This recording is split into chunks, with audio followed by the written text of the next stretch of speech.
इस क्वेश्चन में कहा गया है कि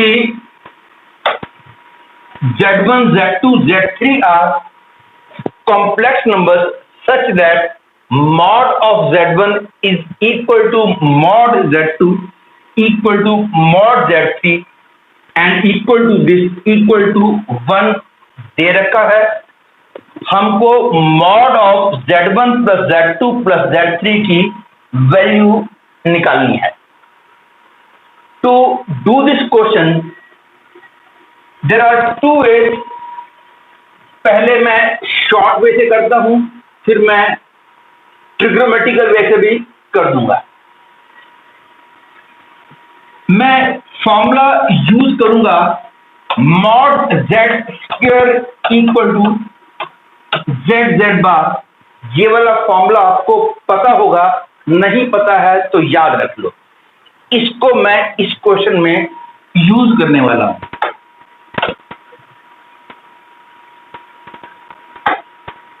अब because mod of Z1 is equal to 1, इसका मतलब हो गया mod of Z1 square is 1, that is I can say Z1 bar is 1। Similarly Z2 bar is 1। Similarly Z3 bar is 1। अब ये वाली इंफॉर्मेशन को मैं यहां यूज करूंगा।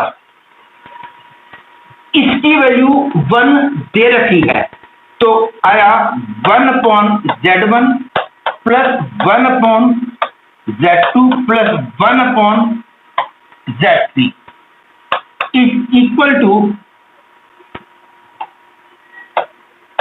Z1 bar upon Z1 bar plus Z2 bar upon Z2 bar, Z3 bar upon Z3 bar mod 2।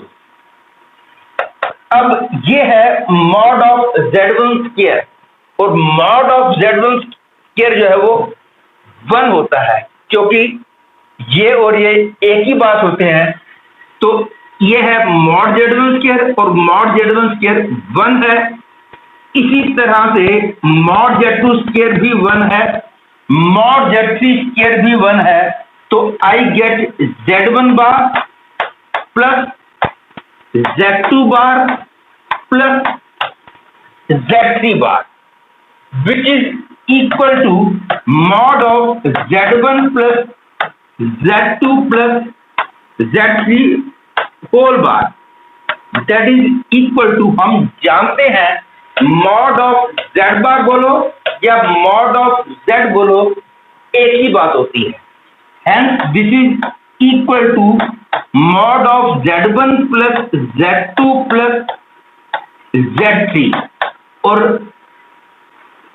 क्योंकि इसकी value 1 दे रखी थी, इसलिए इसकी वैल्यू भी 1 हुई, इसका मतलब इसकी वैल्यू भी 1 हुई, इसका मतलब इसकी वैल्यू भी 1 हो गई।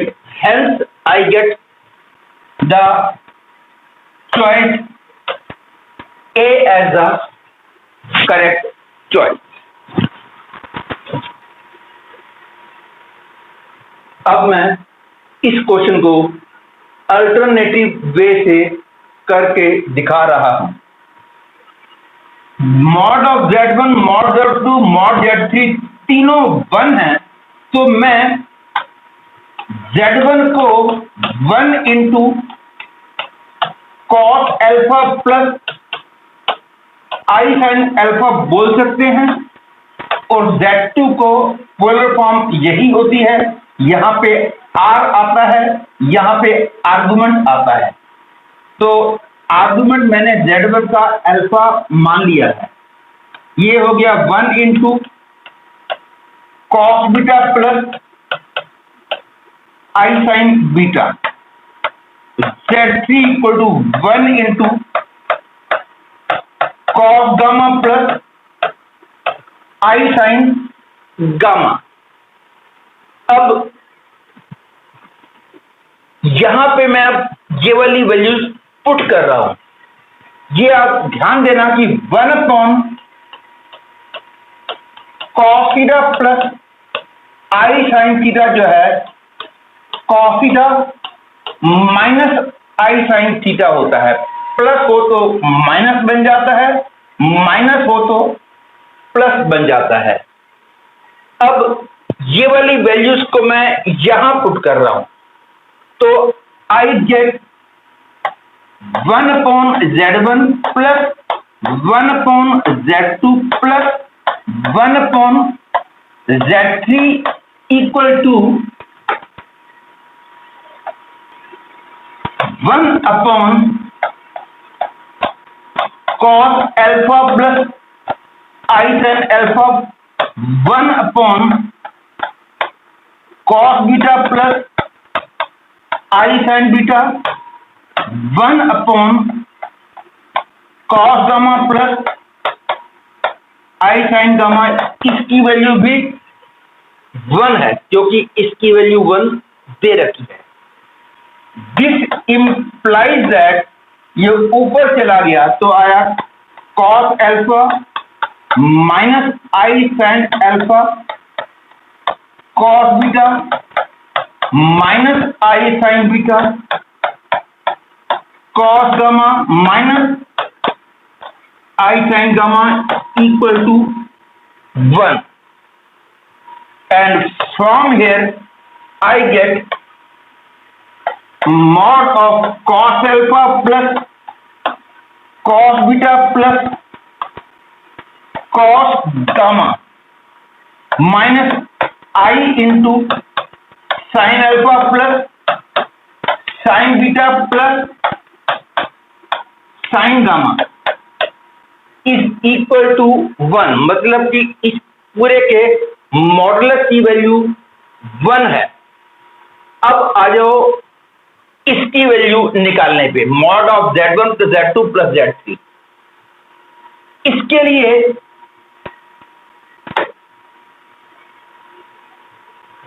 ये बात ध्यान रखना, हम इसको अब यूज करेंगे।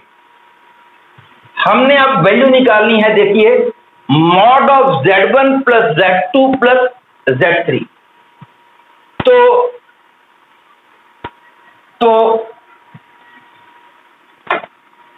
Mod of Z1 plus Z2 plus Z3 is equal to cos alpha plus i sine alpha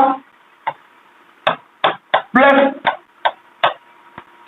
cos beta plus i sine beta plus cos gamma plus i sine gamma is equal to 1, जिसका कि मतलब बन गया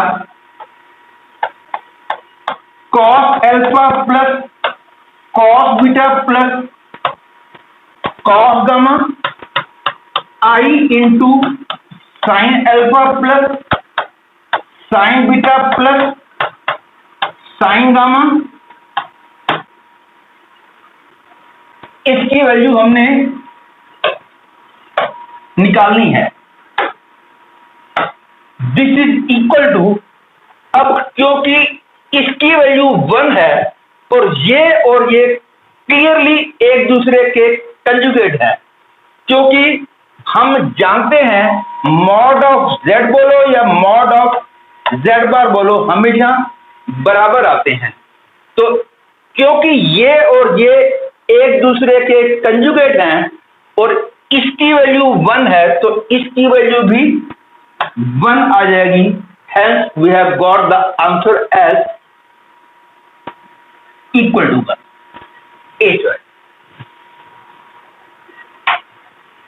इस question में कहा गया है कि Z1 Z2 are two nth roots of unity and they subtend right angle at origin। then n must be of the form dash. You have to find the correct choice. Question का meaning ये हो गया कि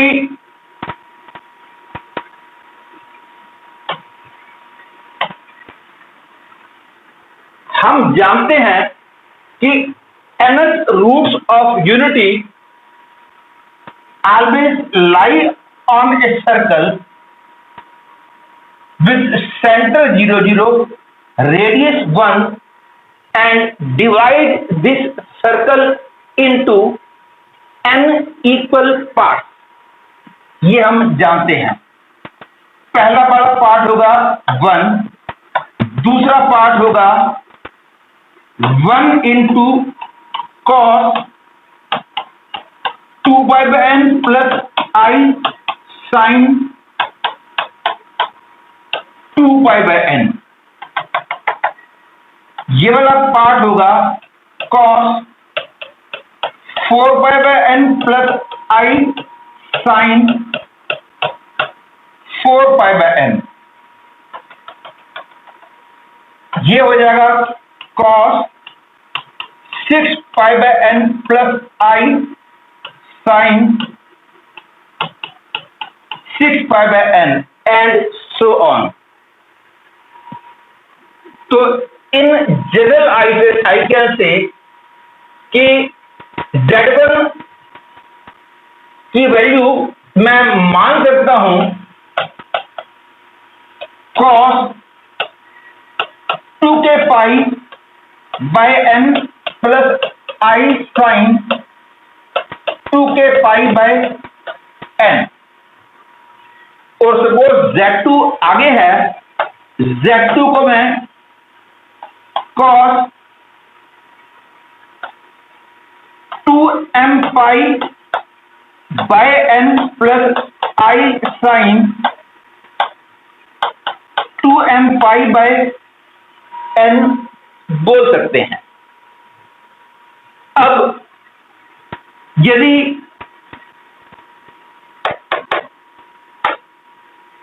Z1 जो है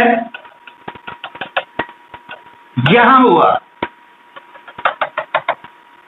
Z2 यहां हुआ, तो एंगल जो है वो 90 होगा. और cos 2k pi by n plus I sin 2k pi by n का मतलब 2k pi by n Z1 का आर्गुमेंट है. आर्गुमेंट का मतलब हो गया कि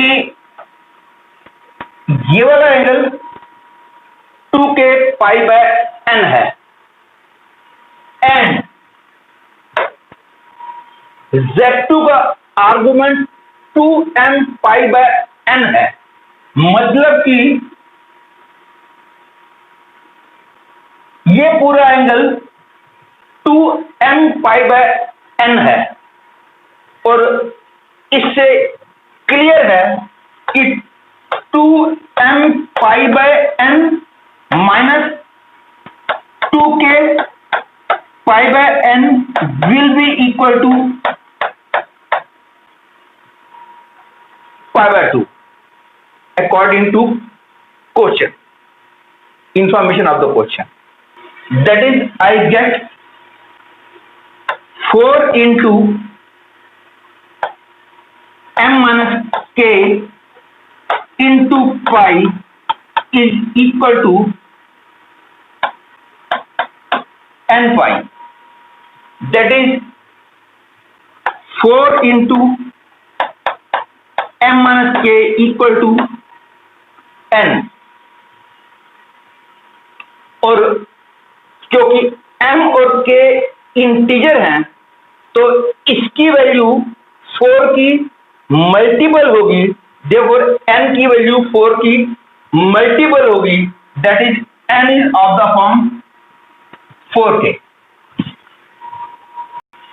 ये वाली जो इंफॉर्मेशन है कि nth रूट्स ऑफ यूनिटी ये कैसे लाई करते हैं, इसके लिए आपको थ्योरी वाला लेक्चर देखना होगा. उसमें मैंने nth रूट्स ऑफ यूनिटी को निकालने का थ्योरेटिकल एंड इसके 3 वेज हैं, theoretical way, geometrical way and mathematical way. मैंने वो तीनों वेज को थ्योरी वाले लेक्चर्स के अंदर एक्सप्लेन किया है। इस क्वेश्चन को करने से पहले मैं आपको एक फॉर्मूला बता देता हूं। वैसे मैंने इस फॉर्मूले को भी थ्योरी वाले लेक्चर्स के अंदर एक्सप्लेन किया है, लेकिन यदि वो फॉर्मूला नहीं पता होगा तो ये समझ नहीं आएगा।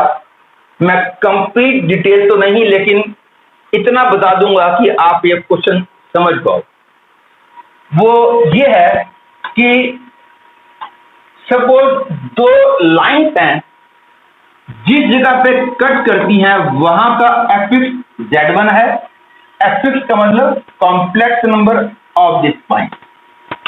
यहां कहीं कोई पॉइंट है, एफिक्स है Z2, यहां कहीं कोई पॉइंट है, एफिक्स है Z3, और ये इंफॉर्मेशन भी दे रखी है।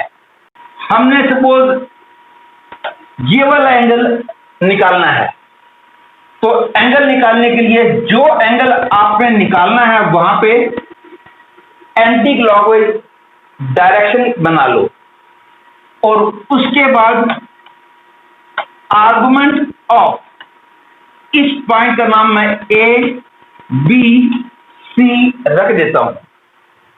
जहां से एंगल शुरू हो रहा है वो वाला वेक्टर डिनोमिनेटर में, जहां पे एंगल खत्म हो रहा है वो वाला वेक्टर न्यूमरेटर में।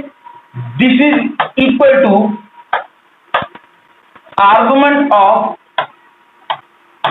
Z3 minus Z1 upon Z2 minus Z1, that will be equal to theta. इस कॉम्प्लेक्स नंबर का जो आर्गुमेंट होगा that will be equal to this angle. This is a very very important formula for the chapter of complex number. नहीं पता तो अच्छे से याद रख लो। और अब इस फॉर्मूले को मैं इस क्वेश्चन में यूज करने जा रहा हूं। वो ये है कि ये वाला कॉम्प्लेक्स नंबर क्योंकि इसके बराबर दे रखा है, और जब 2 कॉम्प्लेक्स नंबर बराबर होते हैं तो उनके मॉडुलस भी बराबर होते हैं और उनके आर्गुमेंट भी बराबर होते हैं। तो इसका मतलब हो गया कि mod of Z1 minus Z3 upon Z2 minus Z3 is equal to mod of 1 minus I√3 by 2. This implies that mod of Z1 minus Z3 is equal to mod of Z2 minus Z3, क्योंकि इसको बड़ा आसान है calculate करना। इसका modulus 1 आएगा, √1 square plus minus √3 square by 2, answer जो है 1 आ जाएगा। इसलिए ये इधर चला गया। और अब डायग्राम यदि ये है, A, B, C, तो जहां का एफिक्स हो गया Z1, Z2, Z3, और इसका मतलब हो गया कि लेंथ AC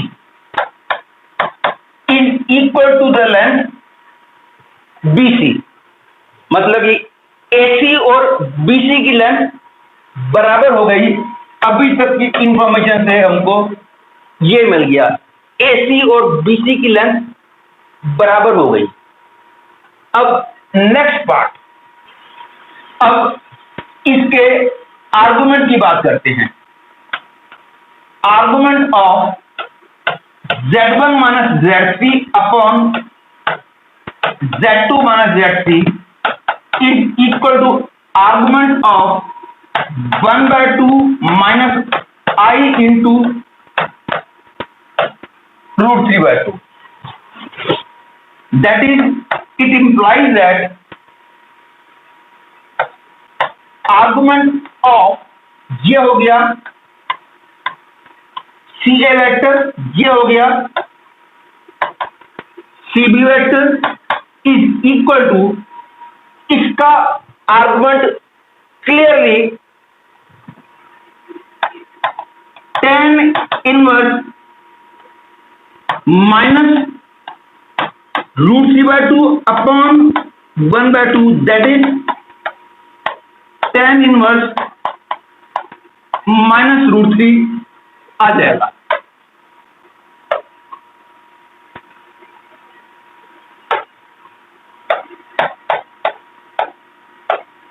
और tan इनवर्स माइनस √3 का मतलब हो गया minus tan inverse √3, that is minus π/3। और ये एंगल -60 आया, तो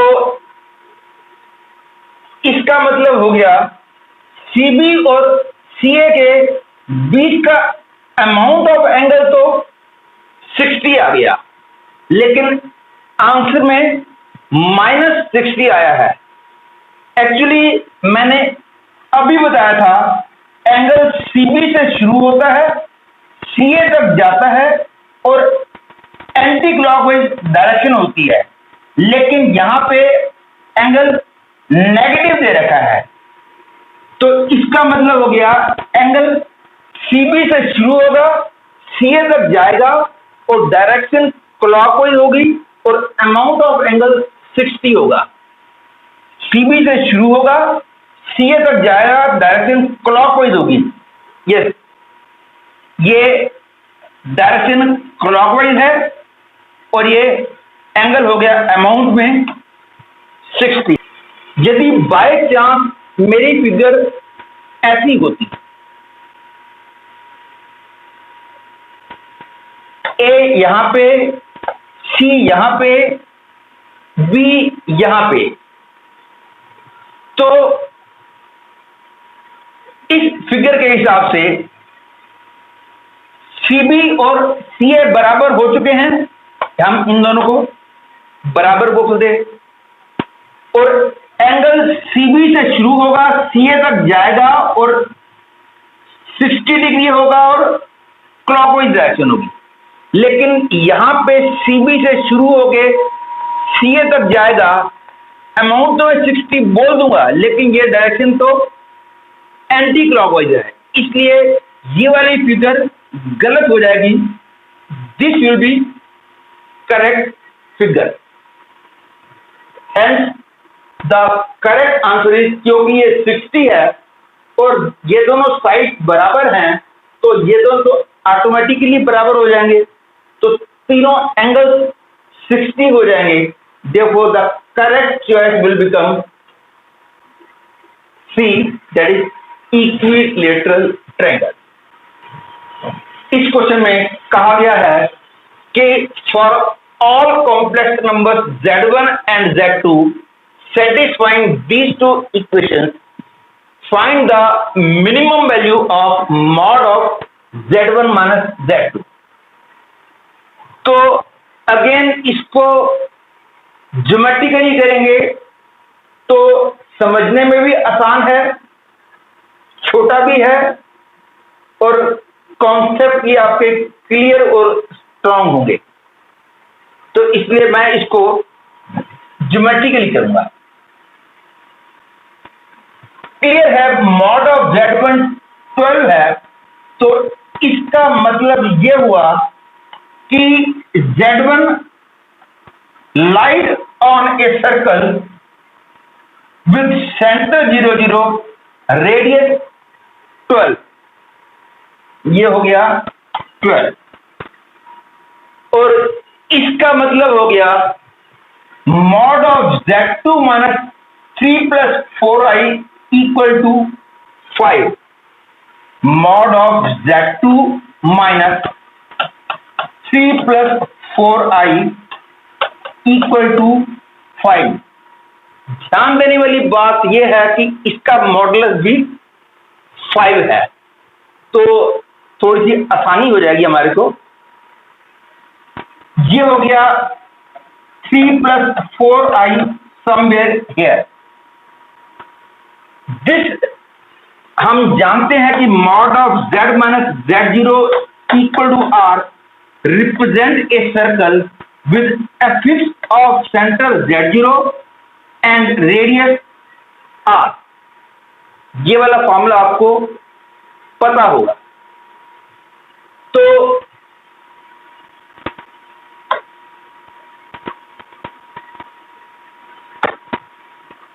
इस फॉर्मूले को यहां यूज करते हुए Z2 का लोकस एक सर्कल बन गया जिसका सेंटर 3 plus 4i है और रेडियस 5 है, तो it will be something of this type, क्योंकि सेंटर 3 plus 4i होगा, रेडियस 5 है और ये डिस्टेंस भी 5 है, मतलब कि सर्कल ओरिजिन से होके जाएगा। क्योंकि ये डिस्टेंस भी 5 है और इसका रेडियस भी 5 है, इसका मतलब हो गया कि ये सर्कल ओरिजिन से होके जाएगा। अब Z2 क्या है? It lies anywhere on this circle. Z1 क्या है? It lies anywhere on this circle. अब Z1 और Z2 के बीच का डिस्टेंस मिनिमम कब हो जाएगा, ये क्लियर है।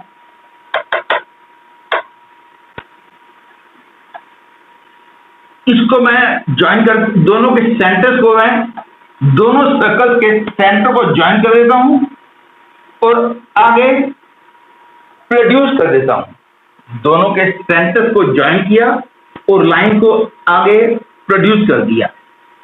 जब Z2 यहां और Z1 यहां, तो उनके बीच का डिस्टेंस मिनिमम हो जाएगा। और मिनिमम वैल्यू होगी कितनी? क्योंकि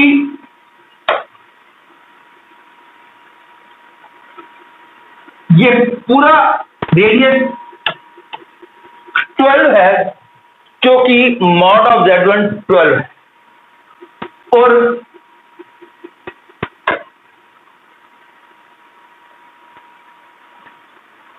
ये वाला डायमीटर 10 है, क्योंकि रेडियस 5 है। तो ये लेंथ हो गई 10, यहां से लेकर यहां तक हो गया 12, तो ये लेंथ बची 2। तो mod of Z1 minus Z2 की वैल्यू आ गई 2, hence B choice becomes the correct choice. और हाँ, इसके अंदर यदि क्वेश्चन में कहा होता कि find the maximum value of mod of Z1 minus Z2, तो हम क्या करते हैं? फिगर यही रहती। समझने के लिए मैं फिगर को दोबारा ड्रा कर रहा हूं।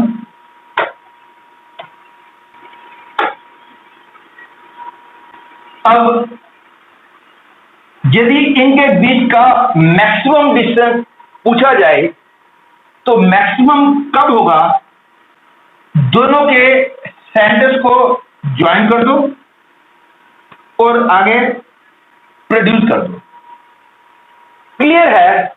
जब Z2 यहां हो और Z1 यहां हो, तो उनके बीच का डिस्टेंस मैक्सिमम हो जाएगा और कहीं पे भी Z1 Z2 मूव करें, उनके बीच का डिस्टेंस इस डिस्टेंस से कम होगा।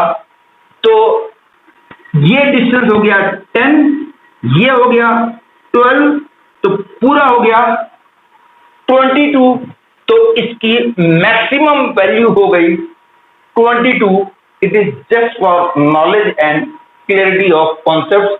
I have told you the maximum value of this. इस क्वेश्चन में कहा गया है कि if mod z equal to 1 and omega equal to z minus 1 upon z plus 1, where z is not equal to minus 1, ये तो understood है, then real part of omega is, you have to find the correct choice. Note that इसमें confuse नहीं होना कि omega represent cube root of unity, ऐसा कुछ नहीं है, क्योंकि यदि omega cube root of unity को रिप्रेजेंट कर रहा होता है तो ये बात क्लियरली बोली जाती है क्वेश्चन के अंदर। तो अब इसका हमने रियल पार्ट निकालना है। हम जानते हैं कि if lambda is any complex number then lambda plus lambda बार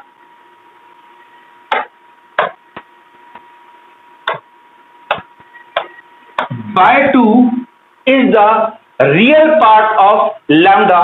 देखना कोई मुश्किल नहीं है, ये हो गया x प्लस वाई आई, ये हो गया x माइनस वाई आई, तो पूरा सिंप्लीफाई होने के बाद बन गया x। तो इसलिए this whole represent the real part of lambda. भाई सिमिलरली ये भी याद रखना चाहिए, lambda minus lambda bar by 2 iota represent the imaginary part of lambda. ये दोनों फॉर्मूले आपको पता होने चाहिए। अब मैं इसको यूज कर रहा हूं। Real part of omega is equal to omega plus omega bar by 2। ध्यान रखना कि मॉड जेड इक्वल टू 1 दे रखा है, तो मॉड जेड इक्वल टू 1 का मतलब mod z square equal to 1, that is I get zz bar equal to 1. This is equal to, अब ओमेगा की वैल्यू है z minus 1 upon z plus 1 plus z minus 1 upon z plus 1 का whole conjugate bye 2। तो answer आ गया z minus 1 by z plus 1 plus z bar minus 1 by z bar plus 1 whole upon 2। और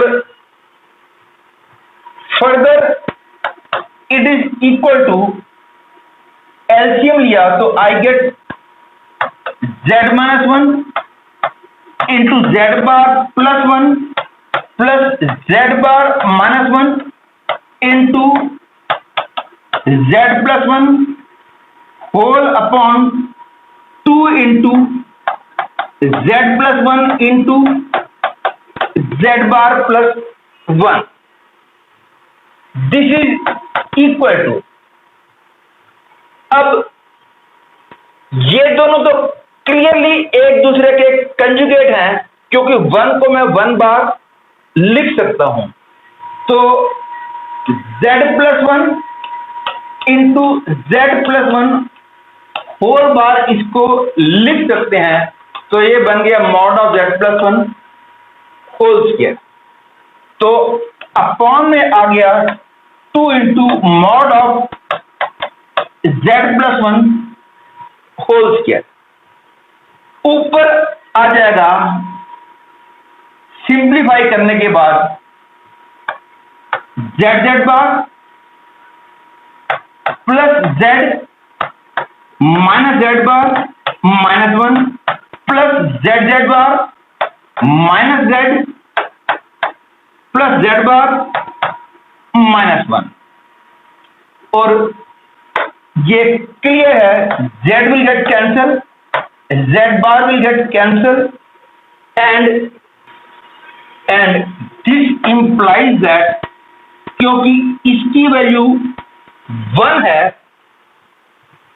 because mod Z 1 है तो mod Z square 1 है तो Z Z बार 1 है, तो इसलिए ये 1 ये 1 2 -1 0। तो इसका मतलब हो गया कि real part of omega is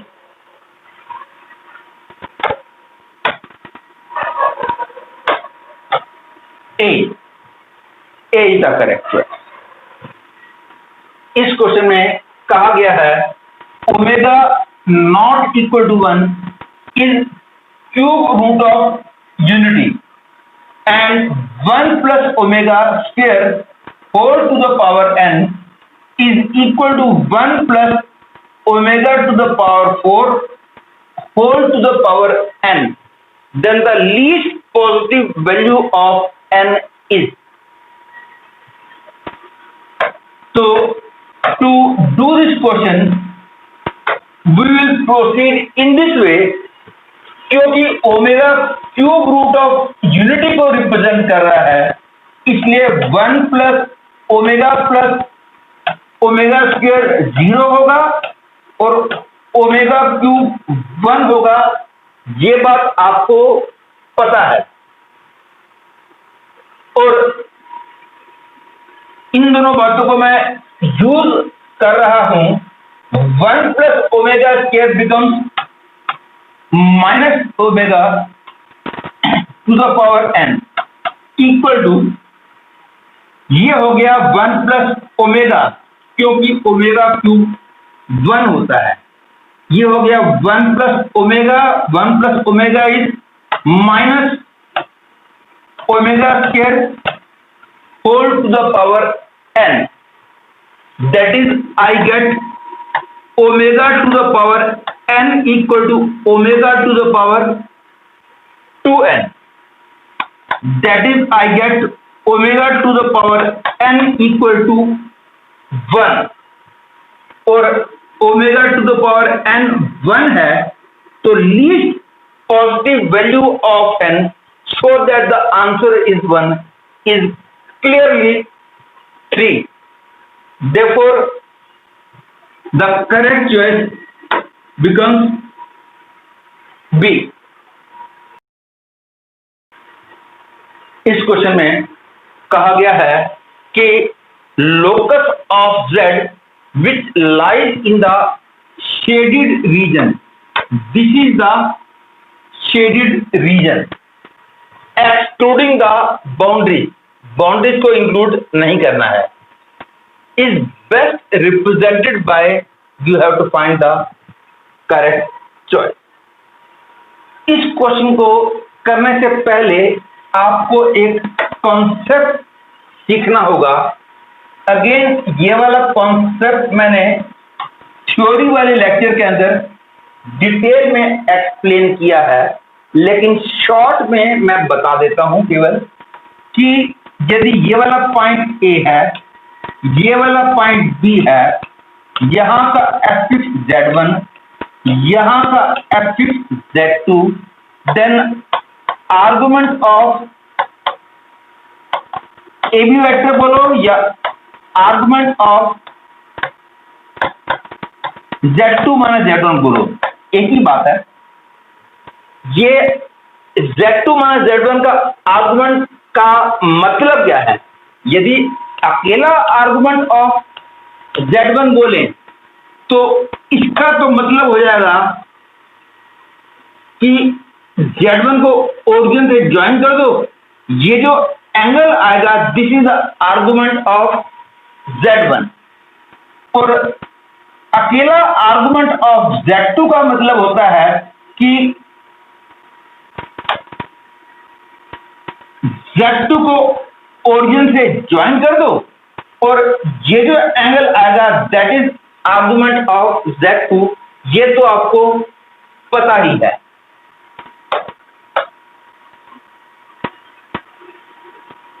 अब मेरे को पता लगाना है argument of z2 minus z1।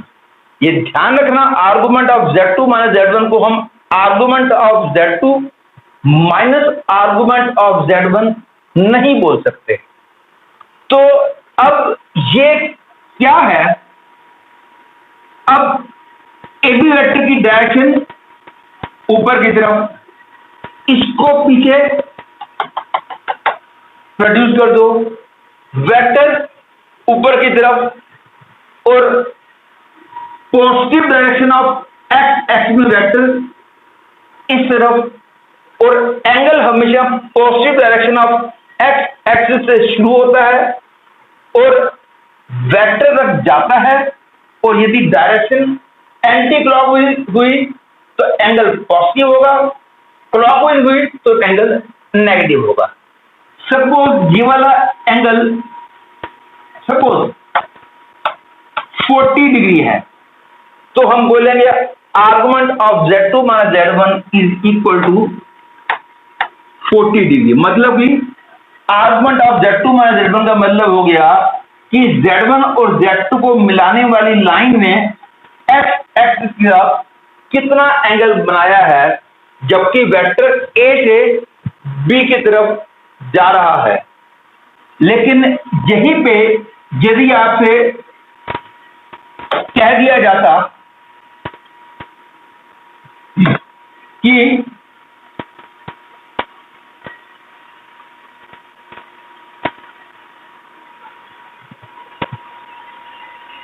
Argument of BA vector, argument of BA vector का मतलब होता argument of Z1 minus Z2, और Z1 minus Z2 this is equal to, अब BA वेक्टर नीचे की तरफ है, positive direction of x axis इस तरफ है, एंगल हो जाएगा 140 डिग्री। लेकिन क्योंकि start positive direction of x axis से करते हैं और वेक्टर की तरफ जाते हैं, और क्लॉकवाइज डायरेक्शन हुई तो नेगेटिव एंगल, एंटी क्लॉकवाइज हुई तो पॉजिटिव एंगल। यहां से शुरू करोगे, फाइनल वेक्टर पर जाओगे, ये डायरेक्शन होगी क्लॉकवाइज, इसलिए आंसर आएगा -140। तो इसका आर्गुमेंट 40, तो इसका आर्गुमेंट -140। ये बात आप ध्यान रख लो। अब हम क्वेश्चन कर रहे हैं। पहला इंफॉर्मेशन फर्स्ट चॉइस को मैं चेक कर रहा हूं, मॉड ऑफ Z+1 Z2 का मीनिंग क्या है। Z minus 1 is Z2, that is Z lies anywhere outside the circle with center -1 0 and radius 2,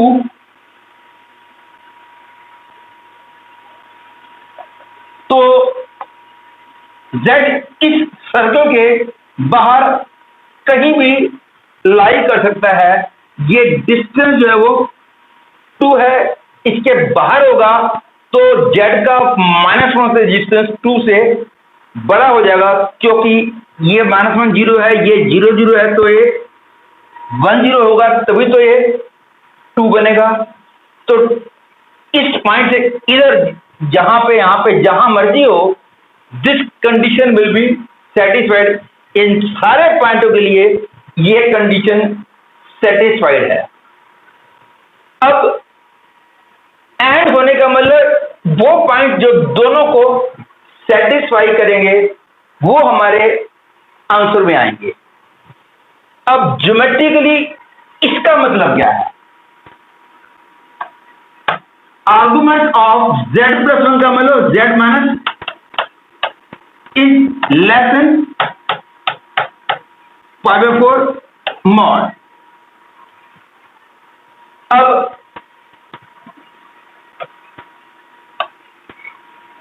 -1 0 is somewhere here. हम 45 डिग्री पर एक लाइन ड्रा करते हैं और यहां भी हम 45 डिग्री नीचे भी एक लाइन ड्रा करते हैं। π/4 का मतलब 45 डिग्री। अब Z यहां कहीं पे भी हो, यदि ये वाला पॉइंट A है, ये वाला पॉइंट B है, इस पॉइंट का नाम मैं Z रख रहा हूं। तो इसका मतलब हो गया कि argument of BA vector lies between π/4 and -π/4, that is 45 degree and -45 degree. यदि बीच में Z कहीं पे भी हो तो AB का जो आर्गुमेंट होगा, मैंने अभी बताया था BA का आर्गुमेंट, BA का जो आर्गुमेंट होगा वो ये वाला एंगल होगा, और यदि ये वाला एंगल 45 डिग्री से कम होना चाहिए, मतलब कि A पॉइंट इस लाइन के आगे नहीं जाना चाहिए, और BA का आर्गुमेंट -45 से ज्यादा होना चाहिए। ये लाइन का आर्गुमेंट 45 है और इस लाइन का आर्गुमेंट -45 है।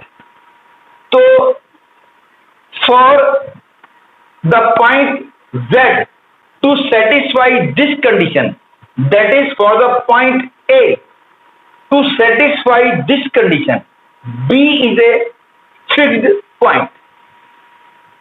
BA वेक्टर ऐसे, BA वेक्टर का आर्गुमेंट जो है 45 से कम है, -45 से ज्यादा है, तो मतलब ये हो गया कि B तो फिक्स्ड है, A पॉइंट इस पोर्शन में कहीं भी लाई कर सकता है। तो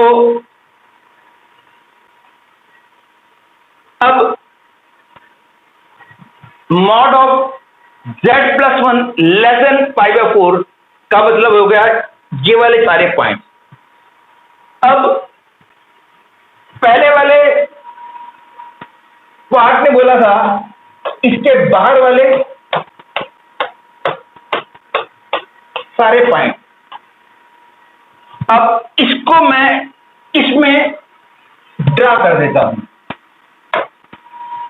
ये हो गया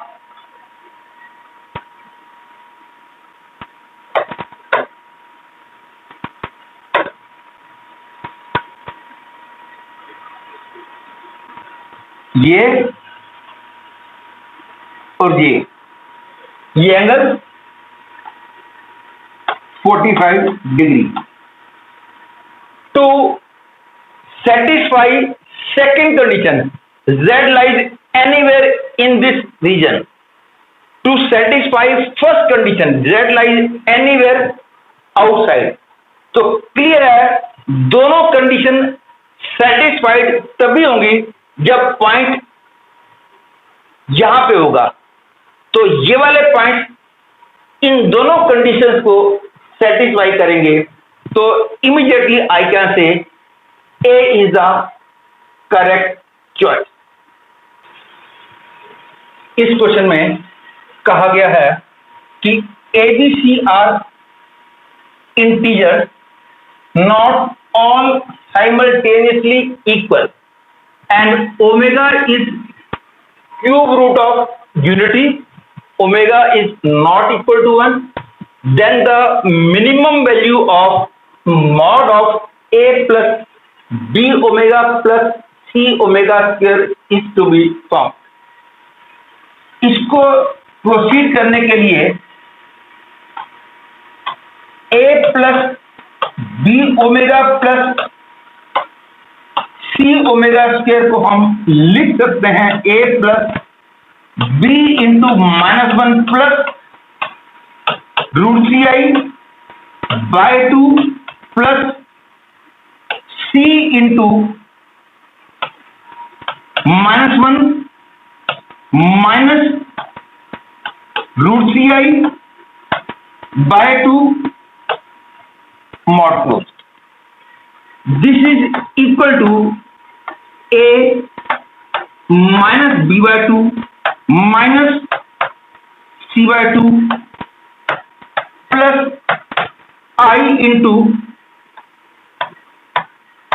√3/2 into b minus c. This clearly equal to 1/2 outside, then 2a minus b minus c whole square plus 3 into b minus c whole square. क्योंकि हमने इसकी मिनिमम वैल्यू निकालनी है, ये क्लियर है, ये मिनिमम बन जाएगा। पहली बात तो बी और सी को हम इक्वल कर देना चाहेंगे, क्योंकि स्क्वायर है, नेगेटिव तो बन नहीं सकता, तो ये भी टोटल मिनिमम का मतलब ये भी मिनिमम हो और ये भी मिनिमम हो। ये मिनिमम का मतलब बी और सी बराबर, ये बी और सी बराबर कर दिए गए तो ये वाला पार्ट खत्म हो गया। ध्यान रखना, उसने बोला था नॉट ऑल साइमल्टेनियसली इक्वल, दो बराबर हो सकते हैं, तीनों बराबर नहीं हो सकते, तो ये तो रिजेक्ट हो गया, खत्म हो गया। आगे आया 1/2 इंटू अंडर रूट, क्या गया mod of 2a minus b minus b बोल दिया मैंने, क्योंकि दोनों बराबर हैं। It is equal to mod of a minus b, और mod of a minus b की मिनिमम वैल्यू जो है वो 1 होगी, because a and b are distinct integers. Therefore, the correct choice becomes B. इस क्वेश्चन में कहा गया है कि omega is equal to -1/2 plus I √3/2, then the value of the determinant this is that. इसको करने के लिए एक बात ध्यान दो कि ये क्यूब रूट ऑफ यूनिटी है, मतलब कि यहां पे omega cube root of unity को रिप्रेजेंट कर रहा है, तो इसलिए ओमेगा क्यूब 1 होगा और 1 प्लस ओमेगा स्क्वायर जो है वो 0 होगा। अब मैं इसको यूज करूंगा, ये बन गया 1 1 1 1 1 -1 minus omega square according to this becomes omega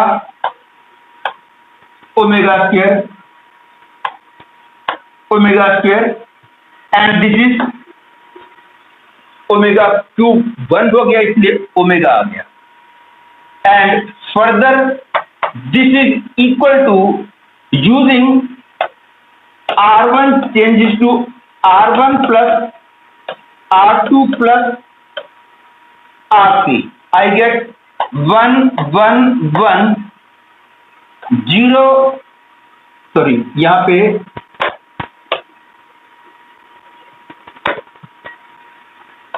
three आएगा, ओमेगा स्क्वायर ओमेगा। तो opening by first row, it is clearly that 3 into omega square minus omega 4, that is 3 into omega square minus omega, that is equal to 3 omega into omega minus 1, that is second choice becomes the correct choice. इस question में कहा गया है कि w minus w bar z upon 1 minus z is purely real, where w is equal to alpha plus beta I and beta is non-zero and z is not equal to 1. Then the set of values of z is. To do this question, we will proceed in this way.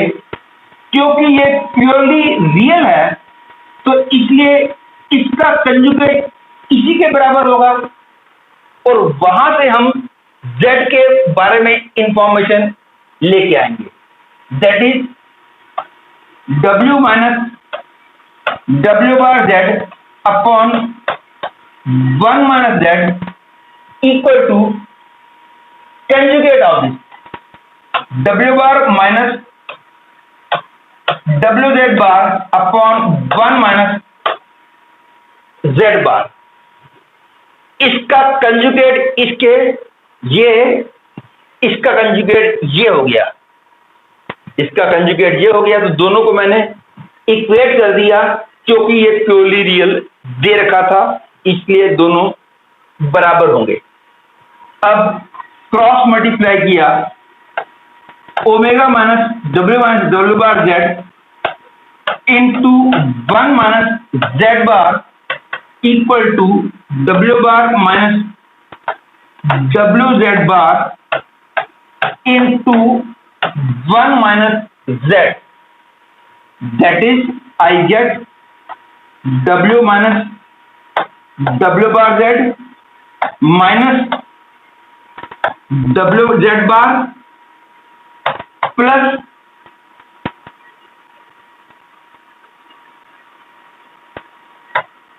w bar into zz bar equal to w bar minus wz bar minus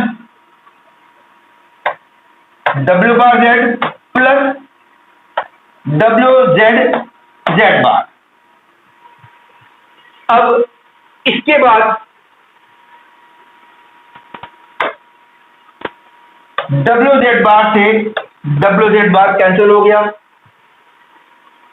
minus w bar z से minus w bar z cancel हो गया और अब सबको मैं इधर ले आता हूं तो I get omega minus omega bar equal to